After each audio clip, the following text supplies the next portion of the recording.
My name is Faune and I'm the Executive Director of Food for Kids Waterloo Region. So Food for Kids Waterloo Region is a nonprofit organization that feeds severely food insecure children and youth, ages 1 through 14. And we bring security to their doorsteps, to their lives, to ensure that they have the food that they need to thrive outside of the classroom. So that's 170 days of the year when a child cannot access in-classroom supports, and we ensure that they have what they need to thrive. Great question. So basically, my inspiration has come through my children. So I found myself on my 4th mat leave with my youngest daughter, and I was battling cervical cancer. And I was in a position where now I was a single mom, had to be the sole breadwinner. And I thought to myself, if I need to go out in order to provide, to ensure that my children are kept for, I need to make sure I'm doing something that I genuinely care about and that I'm extremely passionate about. And for me, that's children. So nonprofits spoke to me in more ways than one, that I needed to be able to give back in a way that was meaningful, that had purpose, alongside ensuring that my children were taken care of. My educational background, my roots are insurance, specific to individual and group. So corporately, I've spent most of my life helping other people in avenues of efficiencies, helping them better understand, writing job aids, and kind of understanding what that life cycle looks like from an insurance space, and to provide that financial security for others. A lot of, as well, of where I've come from, I think has made me the person that I am today. So life experience has truly brought me into the position that I'm at. Everything that I've learned, good or bad, experience has just enabled me to grow and to be able to serve the community in ways that I would have never dreamed of before. So after high school, I was actually really inspired to be a pastry chef. So it was my dream to go through in the culinary aspect of things. So I apprenticed at a nice prestigious golf course where I had learned from a lot of different people, a high skill set. But then I found myself wanting a family, wanting more. And because of the hours and the nature of what was, asked of me, I thought this probably is not the avenue in order for me to have that family with the hours. And then I kind of switched gears and thought, well, what could provide financial security and at the same time use a skill set, the people skills, and just really help someone. And that's where I went through that insurance avenue, where I was able to contribute for quite a few years before I switched to the nonprofit sector. Milestones along the way, I always make sure that the smallest of wins I celebrate. So I've had so many, and I think most of them have just been because I've been able to help. So whether that's learning a new process and sharing that knowledge, whether that is providing security to vulnerable children through food, whether that is uplifting or giving someone else something that maybe they wouldn't have had before or an experience and making them just feel better after leaving my presence. I would say those are all wins. My greatest accomplishment, I think, to date, work-wise, would be the fact that we're feeding 1,350 children every single week in our region. To me, that is just phenomenal. There's so much more work to be done in that aspect, but for right now, to say a number that high, it's sad that we exist, but I'm truly inspired and grateful that I can contribute to that many children in our region.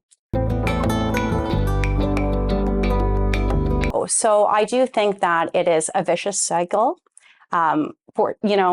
You have poverty, you have housing, you have food insecurity, and all of those pieces combined is a recipe for disaster for these children. They're a product of their circumstance. So they're unable to access food banks. They're unable to transport themselves in order to receive food in a different way. They're really at the mercy of whomever is at home or not at home. So for those pieces, we need to make sure that as a community, we're doing everything that it takes in order to support those children, to ensure that they can become our future leaders and that they have what they need to thrive. So many challenges. I would say that a lot of people like to say no. A lot of people may have their own strong opinions that might outweigh what you're trying to accomplish together. I have experienced in my career a lot of no's. I've experienced in my career, well, maybe stay in this pathway. Maybe you've kind of hit the ceiling on where you should be right now. Have you thought of a different direction?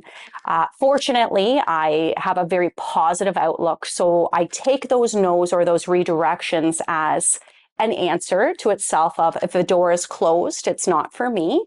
But with no's where I have conviction, I ensure that I pursue that in a creative or more unique way to ensure that that person, the vulnerable at the other end of things, is able to receive what they deserve through those no's. I would have to say that I'm a person who just believes that everything truly happens for a reason, and you're in the exact moment or place in which you're called to be at that time. So I don't believe that I would change anything. Not to say I haven't gone through some very rough patches or pieces in time, but they've shaped me and they've prepared me for where I am today. So I'm grateful for any of those losses or hard times, because they really have made me who I am in order to give back to my community. Always listen. So keep an open mind and hear everyone around you. Whether it's something I agree with or not, I always find value in listening to someone else. So doing that more than speaking, I would say, has really helped. Looking toward other leaders and successful individuals to see what they've done or what they have learned along the way, and just ensuring that your heart is in the right place. So it's one of those things like, whatever you do it with your entire heart. That's how I like to look at things. And that has, put me in that position that I am in today. Always making sure that other people are at the heart of what you do and at that high point of what you do, to ensure that you're doing the right thing, even when someone isn't looking. Just having that type of integrity. Through the pulse of everyone around me. So if a child is able to thrive, if they've been inspired or they receive hope knowing someone cares about them, that's success. If I've left an interaction with someone and they feel maybe a little better than when we started, that's success. So anywhere where I can leave a mark in a positive way or have someone maybe think about something in a different way, to me, that's success. So the type of leader that I am, I'm very hands-on.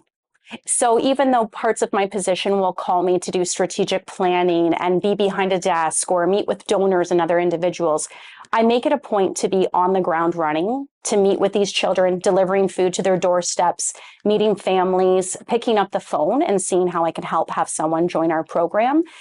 That is so meaningful and it's so important, because sometimes we get really busy and we tend to kind of step back a little too far and we lose sight of what's happening. And for myself, I always want to be connected to the mission, connected to my audience, and ensure that I know what they need and to just better understand where we need to go as a society. We do work at the household and with the children, but the school is our liaison. So we have a weekend program and a break program. That's the 170 days a year where our child's outside of school. So during our weekend program, the schools we're involved with, the secretaries, the social workers, the principals, everyone ensures that they're on board with the program. So when we deliver on Fridays to the schools, then they're discreetly put in knapsacks to further remove stigma from those children and not be further bullied if that's happening. And that's how we'll partner with the schools in that way. We'll also have school teachers, social workers, other members in the community, or being able to self-identify in order to enroll in our program as well. So the school plays a really big part, but they're a piece to that component in which we're delivering the food. So then when we look at our break programs, which is your holiday time, March break, and your 9 long weeks of summer, we're delivering right to the doorsteps. So even though it's specific just to the children outside of school, the school will liaison during our weekend program to ensure that these kids have what they need. So first and foremost, I'm very honored to be a part of the Chamber coming October 1st. And secondary to that, I feel that it's just so important because the Chamber exemplifies what it means to bring community together. Looking at different businesses and opportunities, entrepreneurship, and ensuring they have the tools that they need in order to be out in the region and to make connections and community. And for myself, that's who I am. I'm community. And I want to make sure that my skill set corporately, my skill set philanthropy-wise, and who I am as a person is able to just give more and do more with maybe some other individuals that I can support in unique ways. The funding and the grants that we'll get through, like Request, that's for our specific, because we fundraise every single dollar in order to operate, because we're not funded by the government, but it's very key for us to have unique partnerships and look toward other people in the community who are doing like work. So food security, so you have food banks, you have Nutrition for Learning, and you have Food for Kids Waterloo region. So we work closely together in the sense that we're all here to ensure that someone has the food security that they need, but we all have our niche area. So food banks will support families, and then you'll have Nutrition for Learning that will support children when they're in school for a snack program. And then you have Food for Kids Waterloo region who's supporting meals and snacks outside of the classroom. So we all play a different role, and even together with the three of us, we're not solving. So we have so many days and times in between that full cycle's not taking place, but working together to find those avenues in which, well, if we know of this family and you know of this family and I know of this family, what can we do better to serve them? That is so important. Like, we need to look at unique ways of solving that, because that end recipient of what they're receiving, it shouldn't be hard to ask for help. It shouldn't be hard to receive what you need. And it shouldn't be hard to thrive in KW. But there's a lot of barriers. And I think together is the only way, because we need to break them down. But we need to make sure that, again, we're still respecting the areas in which we operate and within our own constraints, that we find unique ways to solve for this. So first and foremost, God is number one in my life. Secondary to that would be integrity. So always ensuring that you're doing the right thing with purpose. And then third is honesty. I truly believe that you need to be authentic and honest in what you do, whether or not someone else may not want to hear the truth or that messaging. It's all in the manner in which you explain that piece. But I think those three things just always keep me on track and in alignment with who I am as a person. So first and foremost, I have the most amazing team. So I may be biased because I'm right there, but the women that I work with are remarkable. We wouldn't be able to do what we do without each of us having a different set of skill set. So I always think it's important to ensure that you complement the pieces that maybe you're not as good at, or complement the pieces that you need to work on with another team member. So everyone holds value, a different skill set. And when you leverage those for good, you find yourselves having a complete team where you're able to look upon someone else and grow from that person too. So it's very important that not as a leader that I'm dictating, but we're leading together, and I can embrace everyone's skill sets and unique qualities in a way that serves our mission to serve those deserving children and youth. Waterloo region is amazing. I would have to say I've grown up here my entire life. I haven't seen outside of what this community is like in the sense of living. And I think the advantage to that piece is when you start to understand or see patterns or culturally see different things that happen at different times, you gain a better understanding, you gain different insights, and it helps you grow as a person. It gives more purpose to serve your community in which you've come from, and wanting to give back in a way of where I've had supports in KW that have helped me and helped my family grow and prosper. And it's a great time for me to give back and continue to help and inspire others as well. again, it is always children for me. And I think because you have someone so innocent and vulnerable and the potential for so much, they're always listening, they're always looking, and they need someone to believe in them. So when I look at my own life and my own four beautiful children, I have two boys and two girls, a 17-year-old son, 15-year-old daughter, 7-year-old boy, and almost 5-year-old daughter. And I look at all of their potential, and, you know, like the stars in their eyes of where they want to go. And I think, how fortunate am I to have this blessing of all these children? And then all the children that I and my team are able to serve. I look at that as the greatest opportunity to give back is to children. So when I look at inspiration, for me, usually it is always the most vulnerable because we can learn so much from them. And it's like that circle of life when you're young and then to when you're old. You need help when you're small, and then you need that same help when you become old. And all of that in between is where, you know, myself at this age has so much that I can do to serve everyone on this end and on this end. Be true to yourself. Look within yourself to see what's really important to you, what you value, and then play in on your natural abilities. And you will always be successful within that because you're not going to have to think twice about it. You're not going to have to question it, and you're not going to have to rehearse it. It's just going to come naturally to you. And if you can align yourself with a career that enables you to authentically be yourself and be inspired, you're going to change the world. So they go hand in hand. My biggest, most ambitious goal is to work myself out of a job, to be quite honest.